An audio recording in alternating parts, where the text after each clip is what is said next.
Hello, welcome back to the Am I a Bad Mom podcast. We are here for our year end episode. And so we're going to keep things light today because, first of all, congratulations, you made it through 2023. And that is no easy feat for anybody, full stop. I was going to say anybody raising kids, but quite frankly, anybody, full stop. It's no easy feat to make it through the year. So congratulations, give yourselves a little pat on the back. Hopefully by the time you're listening to this, you've even made it through most of the holidays. We're still waiting on New Year's Day, I believe, but actually this might be New Year's Day. I'm not exactly sure when I'm recording. I know when I'm recording. I'm not sure when you'll hear this, but I'm pretty sure it might be New Year's Day.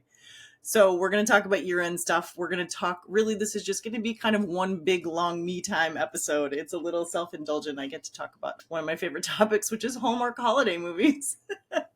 And we're going to talk about some year-end sort of closeout rituals that might be helpful. So let's dive right in. First, let me discuss with you the art and science of Hallmark holidays. So I don't know how familiar you are. I don't know if you are a listener or a viewer of Hallmark holidays. Maybe you're a viewer of all the Hallmarks in all the land. I don't know. For myself, probably 2015, maybe. Maybe holidays of 2014, I think.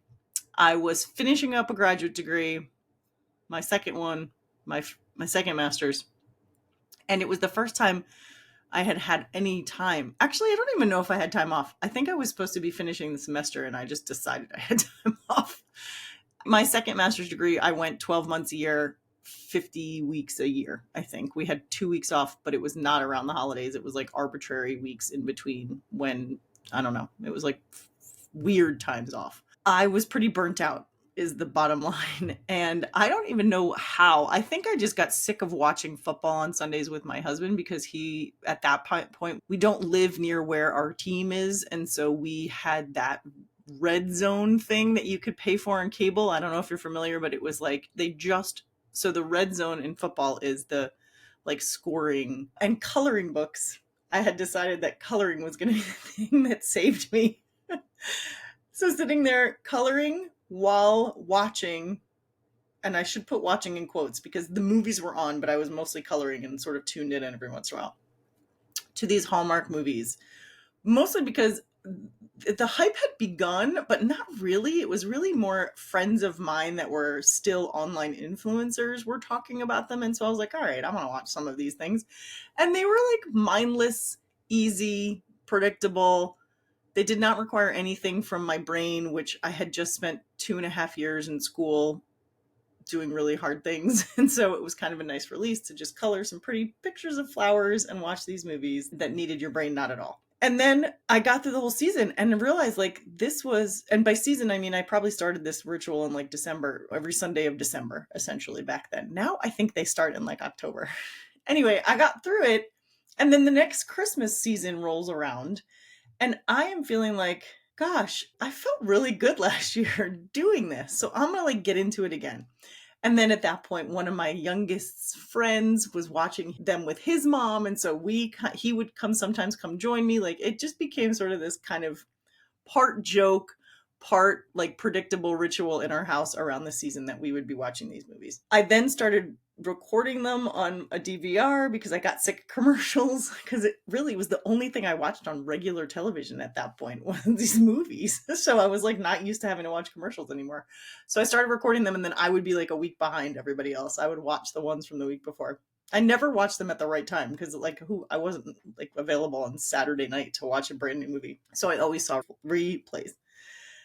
As the years have gone on, it is still a thing. In 2022, not this current year, but it got worse this year, but I think it was last year was the first time I was like, oh, I'm starting to understand the tropes, or I'm starting to understand the criticism of these movies. This whole idea that like a woman leaves her high-powered job and moves to this small town and falls in love with the Christmas tree farmer or like whatever. They were always there, but I was just kind of not really diving in. I didn't expect cinematic masterpieces, nor did I expect any great social commentary from these things. So it always kind of struck me as funny when people would mock the movies for their just predictability and like tropes or whatever. And then it kind of one year started actually, I started, oh, not sinister, but I definitely had a moment of like, is there like a weird, like underlying message here that even though it seems so obvious on the screen, this idea that like the traditional marriage is the thing that makes you so happy. Like I got that, I understood it,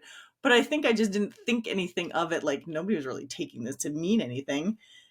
I think the world just beat me down so much that I got like cynical about it and was like, oh, I think maybe they've lost their luster because I'm tired of suspending reality to think this woman just left a really good job in the city that actually she didn't even hate. She liked it fairly well. That's what happened. That's exactly what happened. Now I remember. There was a movie about a woman who was a very successful like real estate flipper, like house flipper. And she goes home to like her hometown and helps her sister, I think. I don't remember the full details, but whatever the case, she's still doing the same thing. She's still flipping houses. And somehow the deal she signed right before she left to go to her hometown, this guy ends up being like a sinister like developer who's going to change the whole town's face. And this particular movie, not that that was so outlandish, but meaning outlandish, like this is like the plot of probably 30 of the 50 movies that are on this year. But for some reason, this particular one, I was like, wow, they are really stretching to make this woman leave her career. Like, they've just created this villain almost out of thin air so that she has an excuse to leave her career and move home and marry this other guy who wants to turn it into an inn or something. And I found myself angry. I was like, oh no, now it's ruined this like pastime I had where I could just kind of turn my brain off and watch these movies. It's like I can't turn my brain off anymore because now I see what they really are and it's frustrating to me and whatever. Not being one to steal other people's joy, I was like, I'm not saying a word about this because I don't want anybody else to not be watching. Like, love these movies all you want, do what you want. But I did start to notice a bunch of things. Like, a couple years ago, they decided that they needed to be diverse, which I'm not.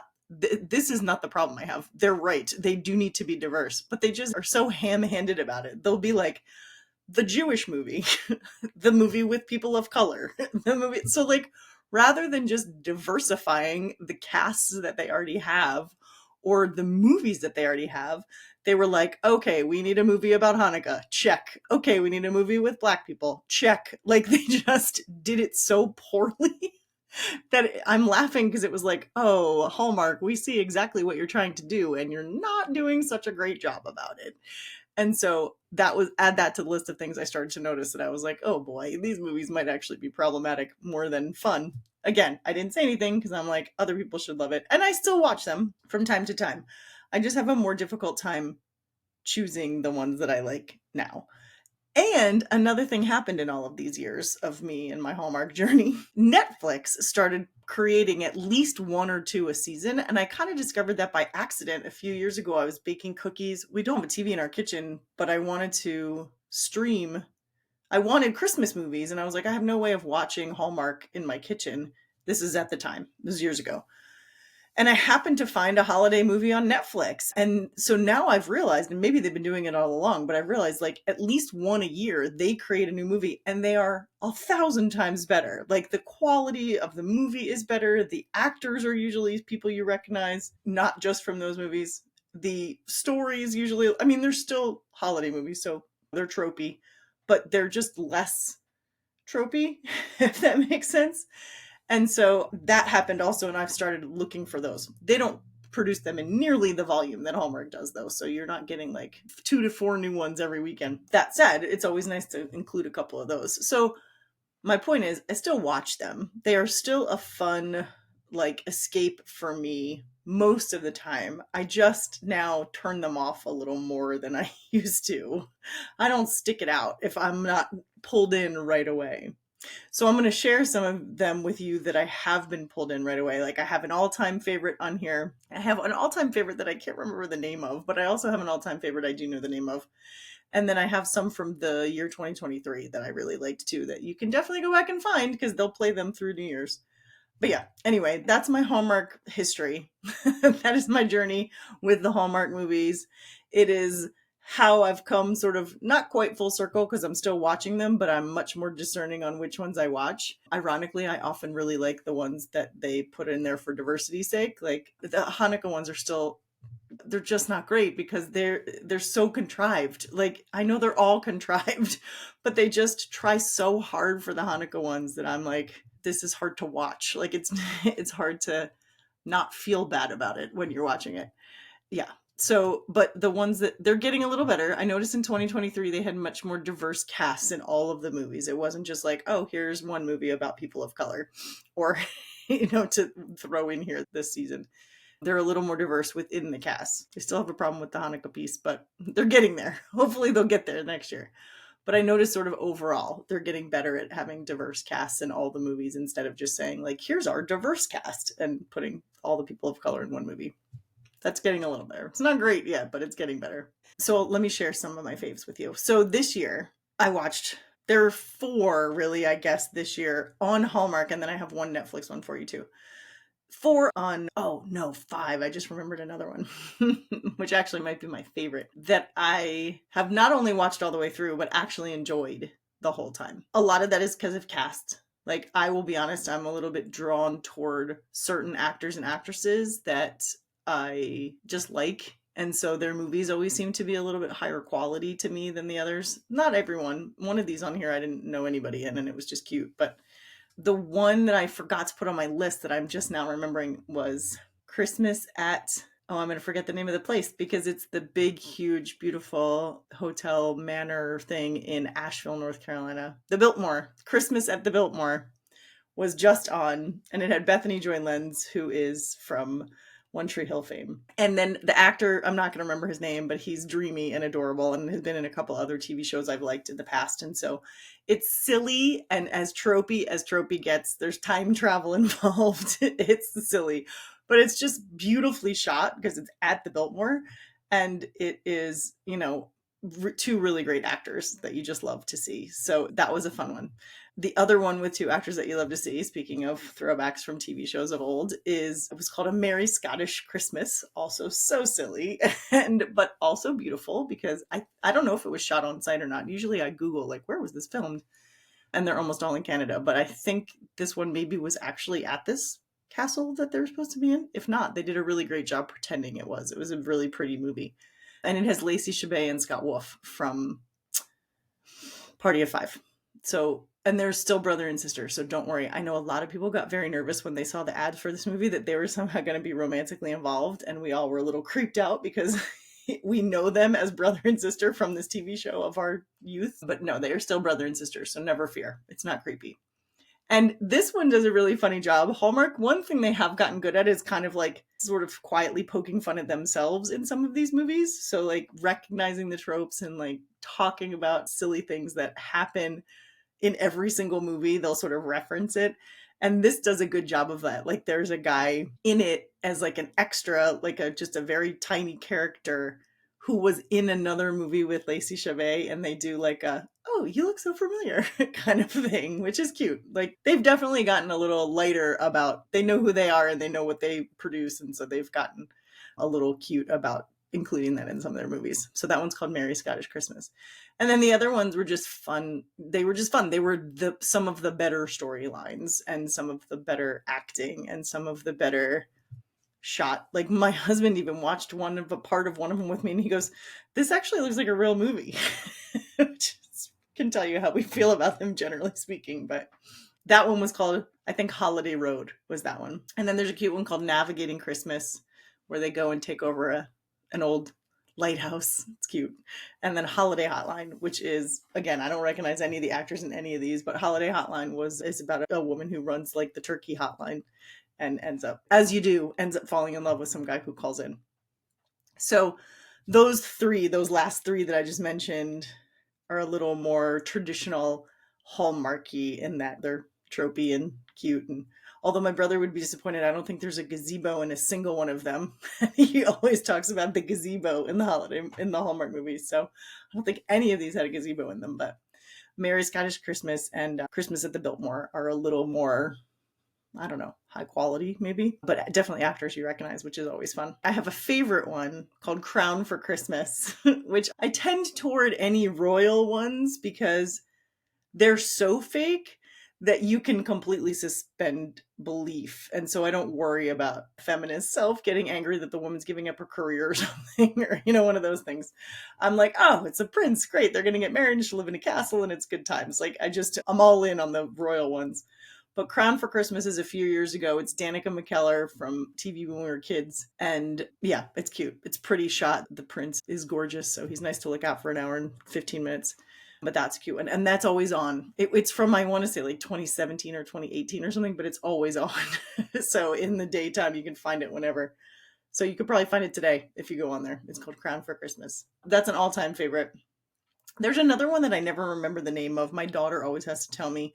It's about a woman who's like a gift buyer. Like that's her job. She like buys gifts. And this is like from the very first year I started watching them, because it's very stereotypical, where he's like this tough guy businessman who hires her to be his gift buyer, and they end up falling in love, and it's adorable. But I can never remember the name of that one, because there's like 4 that have something about like a gift for Christmas or gift giving for Christmas, that the title is the same, and I never picked the right one. So forget that one. If I think of it, I'll put it in the show notes. And then on Netflix this year, there's a movie called Best Christmas Ever with Brandy, and that's cute. Again, these are holiday movies, so they're not like cinematic masterpieces, but they're fun. They're fun and they're family-ish and they're cute. And in this one, it's like the Brandy character writes these like amazing holiday letters about their family and all the amazing holiday adventures. And then her old friend, Jason Biggs is in it. Like there's actors that you recognize in this one. They end up sort of accidentally at Brandy's house during the holiday. And so it's this whole wackiness ensues kind of movie, but it's cute. It's worth 90 minutes of your time. All right. That's my holiday. 20 minutes I spent on Hallmark movies. So like I told you, it was a self-indulgent episode, but we are going to talk about some year-end closeout rituals that I have amassed over the years from different coaches and different programs I've been in, different goal-setting seminars I've attended, different things like that, networking events, things like that. I tend to try to find a day. The week between the Christmas holiday and New Year's Eve is a little busy around here. We have a birthday to celebrate. Because we live close to New York, we tend to try to get into the city at least one day. We have visitors that come see us on Christmas, so they're here usually a day or two later. So it's a very packed week. That said, I try to take at least one morning to myself with a cup of coffee and either sitting by my like little space heater fireplace thing, or like I've got a candle lit and I'm in my office. I try to make this ritually. We talked a little bit about rituals in another episode, and I try on this New Year's time to have some sort of year-end ritual. So it's not a goal-setting ritual. I will talk another time about how I don't really love New Year's resolutions, and I feel like the pressure to do that, especially that last week of the year, can be counterproductive. And so I don't really have like a let me look into the new year and let me plan the first quarter or any of that. It's more of a like, how do I say goodbye to this year ritual? And I sit with a journal, I sit with a cup of coffee, I sit with some good music on my Spotify. Maybe I light a candle, maybe I pull a card, maybe I do some of that kind of ritual stuff. But really what I do is I answer a few questions, which is, what do I want more or less of? From a business perspective, I've heard this as what's working and what's not working. You could do that for your life too. What was working, what's not working in my life? What do I want more of next year? What do I want less of next year? That's kind of what I do. My friend Brittany Ross from years ago was on this podcast and talked about that. In fact, I'll try to link to that episode because I'm pretty sure she does a bunch of financial year-end stuff. That's great too in that podcast. But just generally speaking for my life, I sit and write about what do I want more of? What do I want less of? And I really think it's important in this part to not just write about things or events, but really like, how do you want to feel? What do you want to feel more of, to continue feeling, to try to feel more of? And what do you want less of in your life, feelings wise? To me, I'm a psychologist, so of course I'm going to go there, but I think it's really important to put feelings to any of this, to goals, to events, to even to stuff. Like, why? If you want more money, why? What is it going to change for you? What's it going to make you feel differently or continue to feel that's good? What trips have I taken? What events have been happening? How did I rest? Like, what are the cup fillers from this year that I want to either bring into next year or I just want to acknowledge as like, that was great and I'm so grateful for it. Do you have any big audacious goals? I want to buy a new house. I want to go on a trip for 3 weeks. I want to do whatever. Don't get into the nitty-gritty of them. This is not a time for goal setting. It's just a time for closing out. So, do you have any big audacious goals for the year ahead? And did you actually have any big audacious goals at the beginning of this year that you can acknowledge now? So maybe if your goal was to buy a house in 2023, acknowledge that, acknowledge if you did it, and acknowledge if you didn't, why not? Was it because it wasn't the time? Because you realized you actually didn't want to go into that kind of debt, and so therefore you're actually happier now? It really helps to sort of take inventory of that stuff. We don't give ourselves credit for the things we didn't do. So if my big audacious goal was to buy a house and I didn't buy a house, I could very easily get stuck in the loop of like, oh, I just didn't accomplish my goal. I didn't buy a house. Instead of looking at it and saying like, well, actually I didn't buy a house because interest rates are at an all-time high. It wasn't a great financial decision. And also I realized I'm perfectly happy in this condo that I rent and I don't need a house. And it actually would have added more of a burden to me. So I made this really smart decision to not do it. See what a huge difference there is between, oh, I didn't accomplish my goal and here's all the reasons why my life is actually better for it. If we get stuck in the I didn't accomplish my goal part, we lose track of all the stuff we should be giving ourselves credit for. So when you ask yourself, do I have any big audacious goals for the next year? Just write them down. Don't even talk about why you want them. Just write them down, because you're acknowledging what you want next, but you don't need to make it an actual like achievable goal yet. We'll get there. But for now, look at what do I have for next year and what did I have at the beginning of this year and what was the result? Did I do it? Or if not, how come? Because I will bet you're going to feel just as good about the not part as you are about the part that you did. And then the last part is, with those big audacious goals, are there any realistic desires? And I'm not saying that big audacious goals aren't realistic, but it helps to look at sometimes these like big things and look at some of the things that could be changed like this afternoon that are better. If you go all the way back to the beginning of your more of less of list, is there anything on that list that you could change immediately? Maybe it's just like, I want less clutter. Well, when I walk in the door, this has actually happened to me. I'll give you this. Like, I want less clutter when I walk in the door. Well, you know what I did? I bought a cabinet for the front door, like a bench that has a cabinet. So the sum total of clutter is probably exactly the same, but I don't have to see it because there's now a cabinet I can stick it all in. So that's what I mean by, do you have any realistic desires? Because if I can say to myself, man, I'd really like to start off 2024 with less clutter in my entryway, and then be like, oh, here's a big, huge basket that I can just put everything in. Like, my life is so much better and it didn't require a whole lot. So that's what I mean by realistic desires. Or is there anything that you know that you could change almost immediately that would make your life easier, feel better, happier, clearer, less cluttery, whatever? What's working, what's not working? What do I want to bring with me into 2024 and what am I leaving behind? What are my cup fillers? What have been this year? So then you kind of know what you want to take. What are my big audacious goals? What were my big audacious goals and what came of them? And then, do I have any realistic desires? Small things I can do quickly that would change my life. So those are your closeout rituals. Congratulations for making it this far into the year. If you're a Hallmark movie person, have at the ones I just suggested. If you're a Hallmark movie person and you've seen them or you have favorites, send me a message. I'd love to know. Or you can go on my Instagram at Dr. C. Ritz King and send me a DM. I love to know these things. It's fun. I'll go look for it and watch it next year. If you want to check out the Netflix one, check out that movie too. And when you get a moment to yourself, or make the time to get a moment to yourself over this next couple weeks and do some 2023 closeout ones. Congratulations for making it this far. I'm very proud of you. And I hope that this helps you understand that the answer to the question, am I a bad mom, is always no. Cheers. Happy New Year. I'll see you in the next calendar year. Bye.